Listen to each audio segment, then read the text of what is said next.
Previously on We Are the Lolocaust.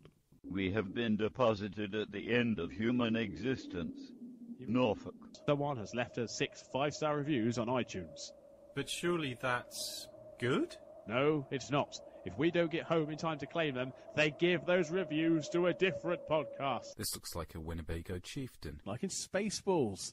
Oh, let's have a shot at it, Dalek. Let's have a shot in it. Hello, cunts. It's Joystick Discharge here. Resident tech guru for the Lolocaust. Just underneath the Winnebago. Newsbot, would you be a sweetie and kick the back jack away? Hang on a minute. Winnebago's moving. Oh shit. Oh shit. Oh! Yeah, I think that somehow I'll trust my driving game skills over yours. You know what? I hope you get a chance to test that theory. I really do. I hope that all of a sudden you're driving along and we're looking out the window of the windscreen and out of nowhere I suddenly... Peter Molyneux! Shit! Swerve! Dalek, you just killed him. No, we just killed him. Oh, no, Dalek, you just flattened him. You need to go back and check how flat he is. He might need a bit of inflating. With your mouth. Yeah, alright.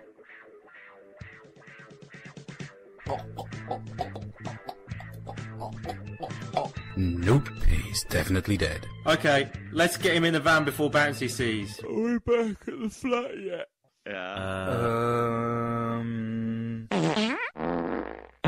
Shit, isn't that Peter Molyneux? Molyneux. No, it's Peter's brother, Barry Molyneux. Yes, it's Peter's badly disabled and extremely shy narcoleptic brother, Barry Molyneux? Yes, Barry Molyneux. We picked him up. He was hitchhiking.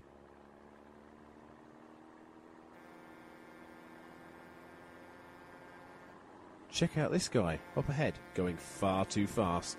This has got head-on collision written all over it. Yep, that saloon is going awfully fast, considering we're parked in the middle of the road. Punch it, Bouncy.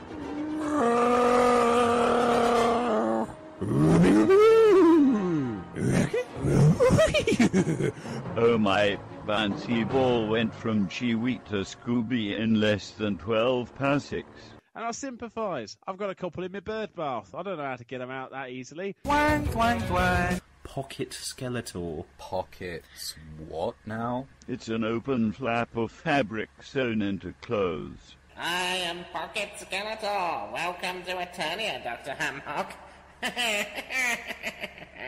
Is that the telephone help desk for Kill It Bang, Fill It in a Minute Bang? And the corpse is gone, aka the Cadaver Raider Pork Prop Proper Corpse Chopper, brought to you by the makers of Dr. Hock's patented Hot Pot Stock Stackable Backstack and Crack Wax Backs. No, I could probably think one up for you instead, if you like. Think one up for you. Think one up for you. Think one up for you.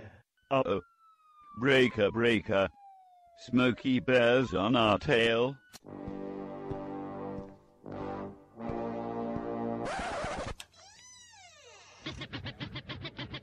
While I'm driving off laughing, this is what I'll say. Fuck the police. Oh, shit. Oh, shit. Turn that off, Dalek. Well, you boys having some kind of gay old party back here? I wish.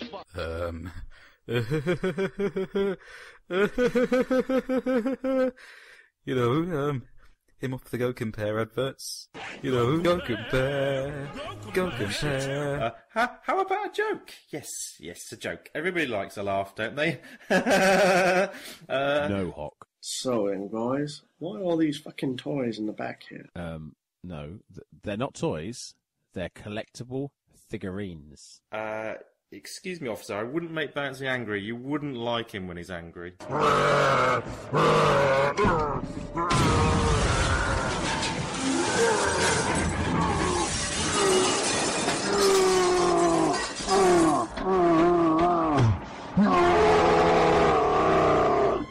Beauty policeman!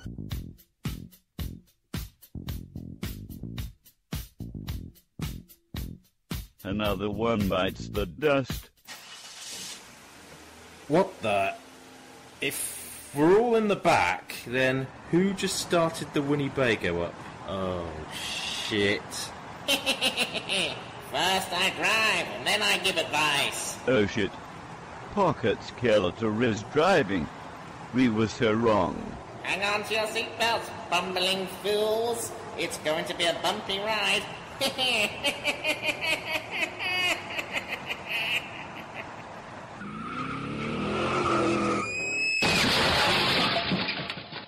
Are we sitting comfortably, sir? Then let us begin. We are the Lolocaust.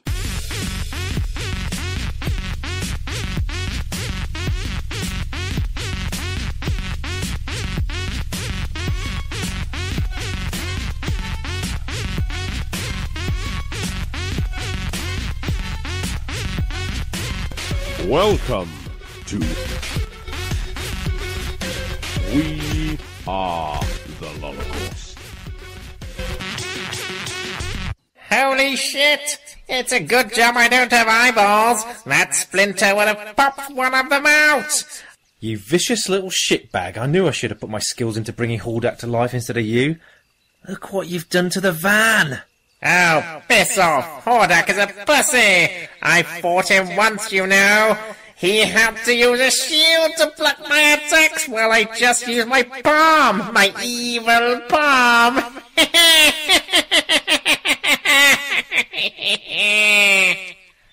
Look, just get back in my pocket before Bouncy sees you. I don't like it in your pocket. You keep some creepy things in there. Get in! Alright, stroppy britches. Don't get your knickers in a twist. Oh. What happened? Oh, nothing, Bouncy, nothing happened. I definitely did not bring a toy to life that then stole the car and crashed it into something, throwing you out of the door there. Well, obviously that didn't happen. Something happened. My mind, it's so fuzzy. I remember violently objecting to something, and there was some sort of crash. The camper van's destroyed. There's rubble everywhere, and we appear to have killed Paul Shane. Who? You know, Paul Shane off of Heidi High and You Rang My Lord. Look, he's even wearing the outfit from You Rang My Lord. Bouncy, I think that's just a regular butler. I think that's highly unlikely. Why would we script it so that we ran over a regular butler?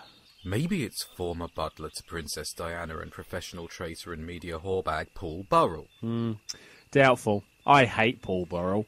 If it was him, we would have scripted a part whereby his testicles pop out and are eaten by rabid mongooses. Mongeese. Mongeeses? Mongai? Oh, I don't know. Stoats and goats anyway. Now, let's have a look at what's left of him. Well, it's not Paul Shane. And it's not Paul Burrell either. We've definitely killed a normal butler. Now, how is this supposed to advance the plot? How does a dead butler get me any closer to retrieving the iTunes reviews? Why is it that when we seem to be on the right path, an episode is handed over to me to be written, and I make a hash of things and ended up writing in a convoluted segment of dialogue that is as disruptive to the plot arc as the rest of the episode? Ooh. Tell you what, though, that is a nice suit jacket. Looks just about my size. In fact, I could probably fit into all of that. Better than these tattered rags I seem to be wearing for some reason. Bouncy, did you write this scene just to get the chance to steal the belongings of a dead butler? I'll be honest, Dalek, I'm not entirely sure who writes this. I mean, it should be me, but ultimately I go to bed, leaving a can of Mountain Dew on the desk. When I wake up, a script's been written, the can is gone, and I can taste Mountain Dew. Right, well, I'll give you this. You certainly do look smarter. Better than those god-awful global hyper-coloured shirts you insist on wearing every Sunday. Beg your pardon? Global Hypercolour Sunday is awesome. If it's so wondrous, how come no one else takes part? Hock does. Well, sort of. Listen, I just wanted you to be happy. I didn't have a genuine hypercolour shirt in my wardrobe. I got rid of them to make room for fashionable knitwear, swanky shoes, man bags and a weird robot costume, so I wrote Global Hypercolour on a plain shirt. But it changed colour. No, I just programmed the newsbot to periodically spunk up some colourful oil or something or other. You didn't program me to do anything. It was a dirty protest. Against what?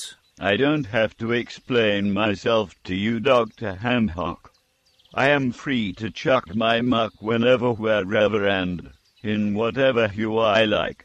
Well, that does explain one little mystery. Which mystery? Why my gym socks are all rainbow-coloured. No, it doesn't. What? That wasn't Hock or the newsbot. And you know this how? Well, there's a very colourful video on the internet of what they call the brony tug. It involves a sock, some food colouring, and a bottle of Mr. Matey bubble bath. And a fig. Oh, that sounds... Well, frankly, that sounds overtly perverse, but also a horrific waste of Mr. Matey bubble bath. You may scoff, Bouncy, but it was magic. Welcome to my bedroom. Don't think that me letting you in here is an invitation for any funny stuff. I mean, not that I have a problem with funny stuff. What? What? Well, it looked magic. Right, okay, well, look. I think it's safe to say we've preambled enough. Now let's get over there to that mansion or abbey or whatever it is and see if we can call the RSC to fix up the van. We're not members of the RAC, are we? No, Hock, we're not. But they don't know that. Honestly, sometimes I wonder why we bring you along to such things. You're so negative. It's not my fault. You try being cheerful and chipper when you have the weight of the world on your shoulders. It's not easy to be creating life, you know. There's a reason that Stephen Hawking is in that chair, and it's nothing medical. His body was torn apart by the strain of his genius. I'm just one step away from it. I don't want to spend the rest of my life bumbling around like a crap Davros. So I apologise if I'm not some brain-dead simpleton with the capacity to always see the bright side. I create life. I'm the centre of the world. I'm a troubled genius. Oh, pity me. Pity me. You see that, Hock? That's what you sound like sometimes. Well, there's no need to be quite so harsh. Guess there is. No one was ever harsh to Boris Johnson as a child, and now look at him, the floppy-haired buffoon. I'm pretty sure everyone was harsh to Boris Johnson when he was a child. I mean, children can be vicious little shites, can't they? Yes, like the time I tried to get one into my car and it screamed pedo. Such hurtful words. Right, yeah, well, either way, Hock, think of it this way. If I hadn't used that nuclear arsenal on the devil, you'd still be dead. So cheer up, you whiny, balding dick. Now, let's get over there to the Abbey and see if anyone's home. And to tell them that we've killed their butler. I see no reason why we should tell them that. It'll probably just make us look like murderous nutjobs. No one lets murderous nutjobs into their homes. Not even kooky folks living in a creepy-looking mansion. What was it called? Well, it said Brownton Abbey on the sign we ploughed through. I spotted it as I was tumbling and bouncing around in the back of the van. You were in the back of the van? Then that means that Hock must have been. Think anyone is in there? What, up in Brownton Abbey? Yes, up in Brownton Abbey. It's okay, guys. I think we've established the fact that this episode is set around a fictional interpretation of Downton Abbey. Good. See, I told you those script meetings would bear fruit. What script meetings? I've no idea what he's going on about, Dalek. Now, is there any sign of life up in... Brownton Abbey? Yes, okay. Brownton Abbey. We get it. So, Newsbot, can you scan for life or something? I know we ask a lot from you, but to be honest, you're more use than these two put together. Okay. Scanning. Scanning. Scanning. Life discovered. There. Up there. There's a light.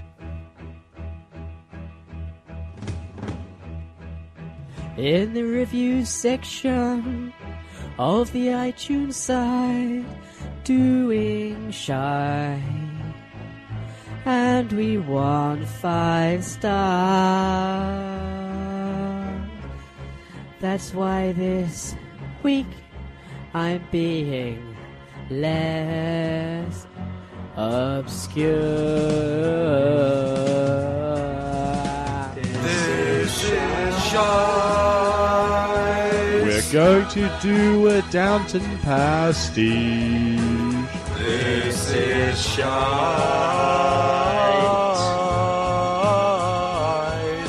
We need to do something less niche.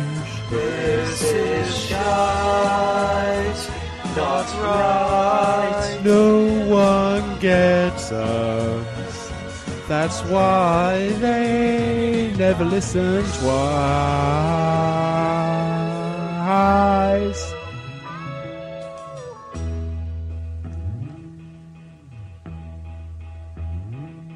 The listeners must be getting quite confused and frightened. Now then. Quick, news but quick, and stick some sound effects from aliens over my lines. Over my lines.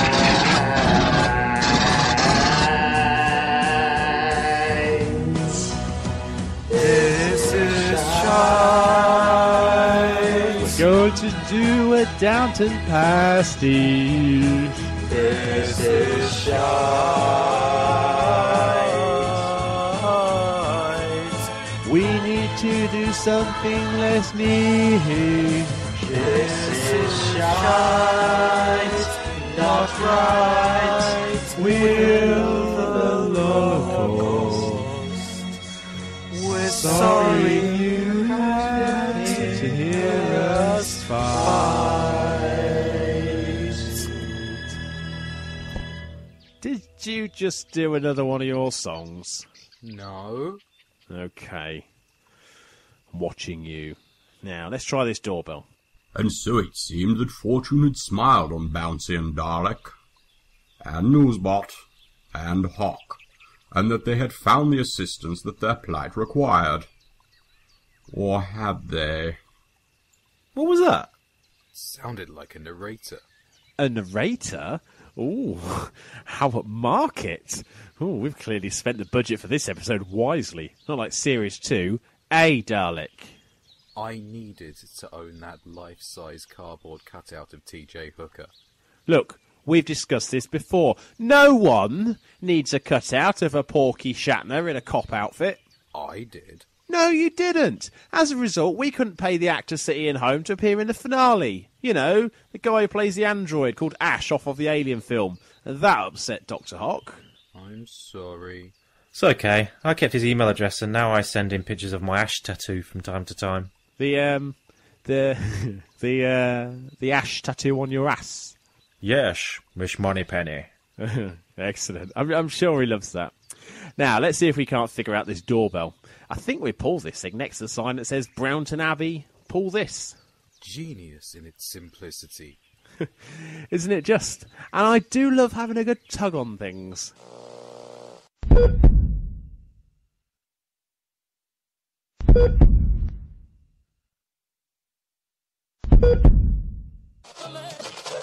gave them...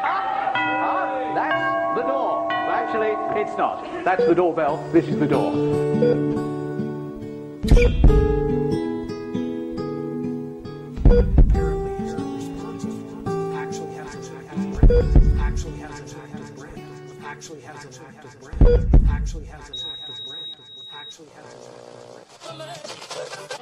Hey, there's somebody at the door. Oh, there's somebody at the door. Come on. There's somebody at the door. Oh, there's somebody at the door. Bouncy. Bouncy? Bouncy, are you all right? I'm fine, sir. Now, if you will follow me, I'll see you to your quarters. Quarters? It's eighths or nothing, matey.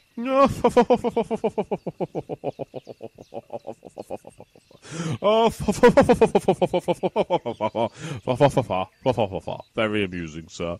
Now follow me. We have to attend his lord and ladyship of the manor. Hock, I have a bad feeling about this. Check his pockets. No, I don't think you'll find anything interesting in there. It's just a piece of paper. You could have it. Now I'm going to sweep the hallway. See you later. Bye. Bye.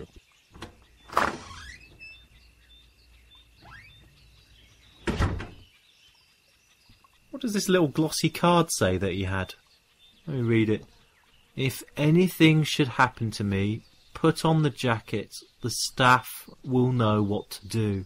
This all sounds suspiciously similar to the plot of The Santa Claus, starring everyone's favourite tool guy Tim Allen. According to my recently installed IMDb memory module, Tim Allen was the first formally convicted felon to ever appear in a Disney film.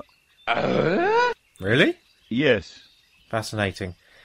You're like a walking Halliwell's film and television guide. Come and have a hug. Come on, Hock, you need to focus. What's happening here? Is Bouncy going to put on loads of weight, grow a beard, and prove to his estranged wife that he's capable of being less of a dickhead? Unlikely, although he's already achieved parts 1 and 2. Oh, see what you did there. Observant and slightly cruel. Come and have a hug. Oh, thanks, Dalek. I do love a cuddle. Now, I'm sure that Bouncy has put more effort into writing this episode than simply loading up a copy of the Santa Claus screenplay and then using Find and Replace to replace cast names with ours. I'm not so sure. I mean, the main plot points are there. What was the working title for this episode? The Butler Clause? Lazy bastard. Oh, God. What if I'm Judge Reinhold? You'd make a good Judge Reinhold. Well, I would, actually. Okay, I'll take Judge Reinhold. So, who does that make you? I don't care, as long as it isn't that fucking miserable Jew elf. Bernard? Or should that read Bernard? Bernard? Bernard? Bernard was played by David Krumholtz, who is better known for playing Goldstein in the Harold and Kumar movies. Fascinating. Alright, Newsbot. We don't want to turn into the Monday movie show here. Do you like film / then tune into the Monday Move / on Spreaker.com every Monday at /30. I can't do Stuart's accent for one thing. I don't have the required mouth disability. Now where were we? Oh yes, that's right. If Bouncy makes me into Bernard, I will, quite literally, take over the show and fill the entire things with parody songs and My Little Pony references. No Cayman Rider? Oh, come on, Hock. I'm nothing if not subversive. Bouncy would be expecting that.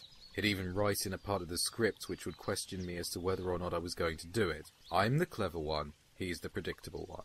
That's the way it's always been, and I know for a fact that he'd write it in. Really? Yes, he did it just there. Listen back, you said no Carmen Rider, and then I explained that Bouncy would write that. You see, when Bouncy writes, and I say that with a heavy shade of ironic misery and massive sarcastic air quotes, he sits there, in his spinny office chair, in his pants, with an assortment of accessories on his desk, pretending that he's the animator in that Looney Tunes cartoon when Daffy Duck fights the animator. He probably has nefarious plans to make me look ridiculous, like, I don't know, making me into a gender-specific role usually associated with ladies. What's that in your hand, Dalek? What, this? This is my new ladle. Now, if you'll excuse me, I'll be off and cook up a lively stew for his lordship. Dalek, mate. I think Bouncy's gone and done it. Bouncy's done what? Now, look here, Hock, me old treacle. We can't all stand around here all day faffing about with a ladle in the sunlight. I've got bread to bake and a pair of grouse that need the attention of my busy hands. Core blimey, governor. Listen, Bouncy, mate. I know you're out there listening.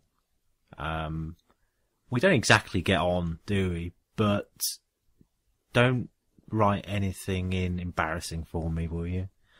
I did give you my bed when you came to stay at the Eurogamer weekend. And you got to flash your cock at my neighbour. Surely that's got to be worth something, Well, nothing has appeared in my hand.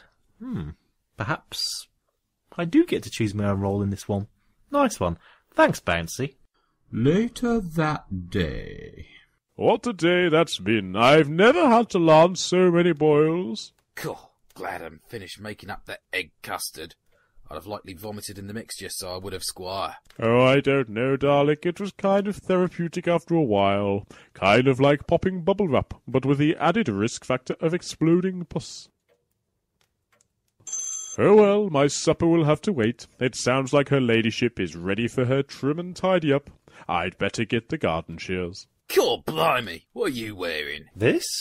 Oh, it's just a smart little number that I picked up from the wardrobe. I particularly like the trimming. Lacey. So you chose to dress up as a French maid? Yes, I chose it of my own free will. I'm confused. Did Bouncy make you say that with ever more subversive dialogue wrangling? I don't think so. I've always had a thing for the French, ever since I saw Tintin as a little boy. Tintin is Belgian. Oh, I thought that was Poirot. They're both Belgian. Whoa, my whole childhood is at risk here. What about the Eiffel Tower? Is that French? Sure it is. Well, yeah, obviously. Whew! My love of frilly knickers and saucy little black dresses is saved. Huzzah. This is still your own free will now, right? Of course it's my own free will. Who else would have a hand in what I'm wearing? A wardrobe department, a scriptwriter, Trini and Susanna. I've got good taste, and certainly wouldn't be influenced by anyone else. Alright, but this has got to stop. If I've got to continue in this stupid accent, my reputation as the voice of sex is going to be ruined. You could always rebrand yourself as the voice of Essex. Don't be fucking ridiculous, Sam Hock, you tart. Towie's Kirk Norororos and I have a little arrangement. I stay out of Essex, and he doesn't release the video footage of me obliterating the last remaining swarm of Jimmy Savile Daleks with the gun from Aliens. That happened? Officially, no. According to Bouncy's production notes, the whole Halloween episode was meant to be non-canon. But the scars run deep, Hock. Very deep. I still wake up every night in a cold sweat. Will the Daily Mail run my story? Will they effing bollocks as like? Hypocritical journo hacks calling me a fictional construct? Want to cuddle? No. Okay. Why doesn't anyone want to cuddle me anymore? Hot, we never wanted to cuddle, but we were in a cupboard for many weeks, and that proximity is the breeding ground of accidental embrace. I'm sorry you seem to have a needy emotional attachment to us now, but you are going to have to get over it, or at the very least create a cybernetic solution. Fair enough. So what can we do about this? It doesn't seem to be fair to have free reign while you and Bouncy are forced into servitude. Alright, let's have a look at this card. Here. I tucked it into my sexy stocking top. No, it's no use, I can't read it. Read what? Well, true to the plot of the Santa Claus, there is some small print on this card. And if I'm right, it should reveal a get-out clause that will allow us to reverse the situation and get out of this trap before it saps our will. Didn't you make that joke last series? I hardly think anyone's going to remember the last series, not with a solid run of Bandersnatch to cleanse the palate. Oh, alright then.